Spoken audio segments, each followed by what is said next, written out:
পৃথিবীর সবচেয়ে দামি বস্তু হচ্ছে মহিলা, পৃথিবীর সবচেয়ে সম্মানী বস্তু হচ্ছে মহিলা, পৃথিবীর সবচেয়ে উত্তম বস্তু হচ্ছে মহিলা, শান্তি দেওয়ার বস্তু হচ্ছে মহিলা, তৃপ্তি দেওয়ার বস্তু হচ্ছে মহিলা, সার্বিক সুবিধা দেওয়ার বস্তু হচ্ছে মহিলা। মহিলাই সারাদিন রান্না বান্না করার পরে কারেন্ট না থাকলে আপনাকে বাতাস পাখাতে এক হাতে বাতাস করে আর এক হাতে খাদ্য পানে আপনার মুখে তুলে দেয়। এই হলো মহিলা। মহিলাকে আপনি চিনেন, মাথায় গোবর আছে, এর জন্য আপনি তাকে চাকরি করতে পাঠিয়েছেন। ও চাকরি করতে যাবে কেন? সর্ব ধরনের সুবিধার জন্য হচ্ছে মহিলা, সর্ব ধরনের কল্যাণের জন্য হচ্ছে মহিলা, সুখ শান্তি তৃপ্তির জন্য হচ্ছে মহিলা। আল্লাহ তাআলা তাকে এই জন্যই সৃষ্টি করেছেন।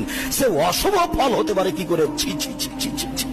মানুষের আচরণ, মানুষের চরিত্র, মানুষের জ্ঞান গরিমা নিচে নামতে নামতে এত খারাপ হয়ে গেছে, অশুভ কাজটাকে নিয়ে চলে গেছে মহিলাদের কাছে। অশুভ ফল গ্রহণ করা হারাম, কাবিরা গুনাহ।